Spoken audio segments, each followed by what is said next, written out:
400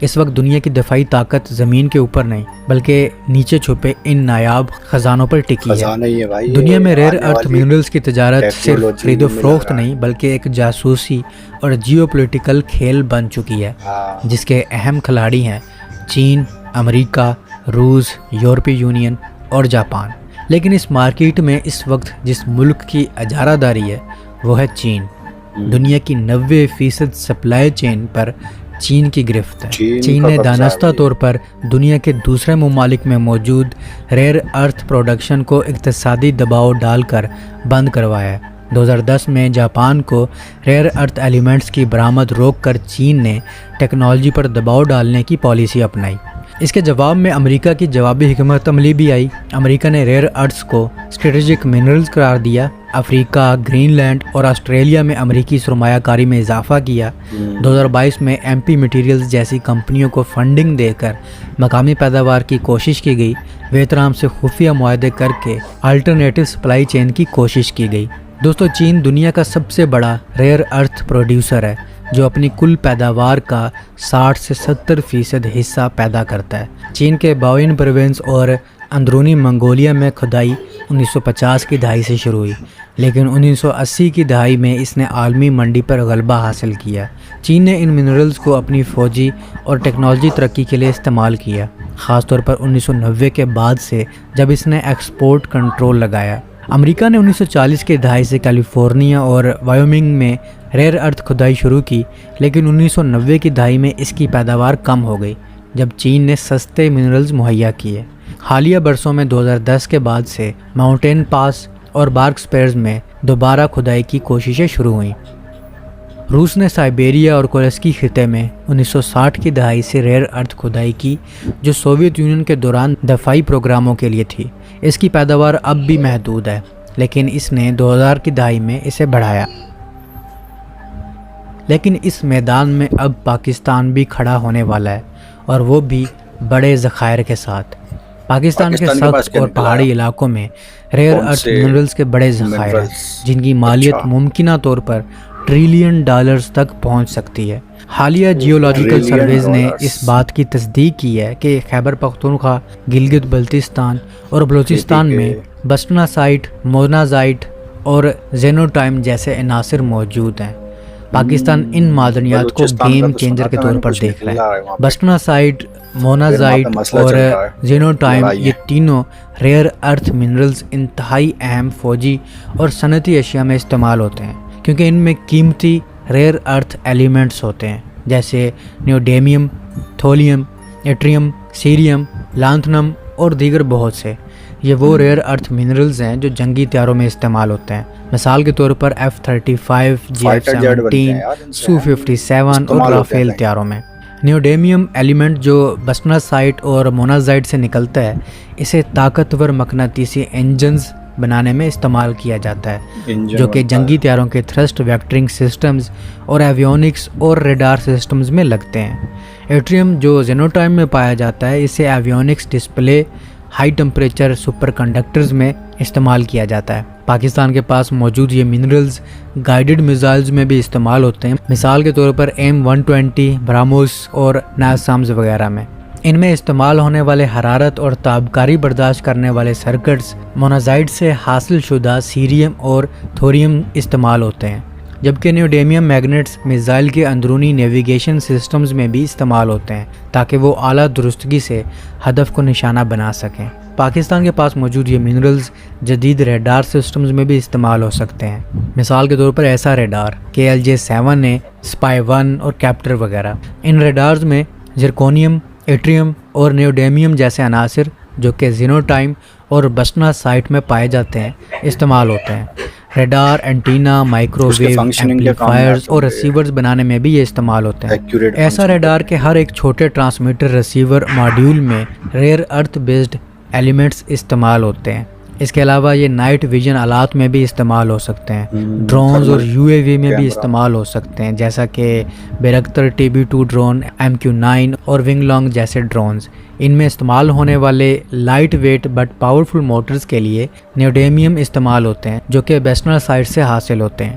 اس کے علاوہ گائیڈنس چپ، ہائی ایفیشنسی بیٹریز، اور سینسرز میں بھی ریئر ارتھ ایلیمنٹس شامل ہوتے ہیں۔ دوستو مونازائٹ، بیسناسائٹ اور زینوٹائم محض خام پتھر نہیں بلکہ ان کے اندر چھپی ہوئی نایاب طاقتوں کی مدد سے آج کی سپر پاورز نہ صرف جدید ہتھیار بنا رہی ہیں بلکہ جنگ کی سمتیں بھی بدل رہی ہیں۔ پاکستان ایک ایٹمی طاقت ہے جس نے ٹیکنالوجی، میزائل اور دفاعی نظام خود کفالت کی طرف تیزی سے قدم بڑھائے ہیں، لیکن ریئر ارتھ منرلز کے میدان میں پاکستان کا کردار اب تک خاموش اور پردے کے پیچھے رہا ہے۔ حالانکہ یہ وہ میدان ہے جس پر آنے والے وقت کی جنگیں، معیشتیں اور اسٹریٹجک طاقتوں کا دار و مدار ہوگا۔ پاکستان کی سرزمین میں یہ قیمتی معدنیات موجود ہیں، لیکن ان کا استعمال، نکالنے کا عمل اور عالمی دفاعی صنعت سے منسلک ہونا ایک طویل اور پیچیدہ داستان ہے۔ پاکستان میں ریئر ارتھ منرلز کی موجودگی کا سراغ سب سے پہلے 1950 سے 1960 کی دہائی میں ملا، جب پاکستان ایٹمی پروگرام کی ابتدائی سطح پر ریسرچ میں مصروف تھا۔ تھوریم اور ریئر ارتھ عناصر جیسے کہ مونازائٹ اور بیسناسائٹ کی موجودگی بلوچستان، گلگت بلتستان اور شمالی علاقوں میں رپورٹ ہوئی، لیکن اس وقت توجہ صرف یورینیم پر مرکوز تھی۔ چنانچہ ان عناصر کو یا تو نظر انداز کیا گیا یا محض لیبارٹری سطح پر جانچا گیا۔ ایٹمی توانائی کمیشن PCSIR اور جیولوجیکل سروے آف پاکستان نے صرف جزوی تحقیق کی، جس کے نتائج فائلوں میں دفن ہو گئے۔ 2000 کے بعد جب دنیا نے ریئر ارتھ منرلز کی قیمت کو سمجھا، چین اس میدان میں سپر پاور بن گیا، تو پاکستان میں بھی تھوڑی بیداری آئی، خاص طور پر جب سی پیک کے تحت چین نے بلوچستان اور گلگت میں معدنیات پر نظر رکھی۔ چینی کمپنیوں نے خاموشی سے کئی علاقوں کا سروے کیا اور غیر رسمی طور پر چند مقامات پر مونازائٹ اور تھوریم کے مقدار کی تصدیق کی۔ پاکستان کے پاس کافی مقدار میں نیوڈیمیم، ایٹریم، سماریم اور ڈسپروزیم جیسے عناصر کی موجودگی رپورٹ ہو چکی ہے، لیکن ابھی تک یہ مکمل طور پر صنعتی سطح پر نکالے نہیں جا سکے۔ اس میں سب سے بڑی رکاوٹ حکومتی ویژن اور پالیسی ہے۔ پاکستان کی مائننگ پالیسی، ریفائننگ ٹیکنالوجی اور تحقیقاتی فنڈنگ اس حد تک محدود ہے کہ یہ نایاب معدنیات عالمی منڈی تک پہنچنے کے قابل ہی نہیں ہے۔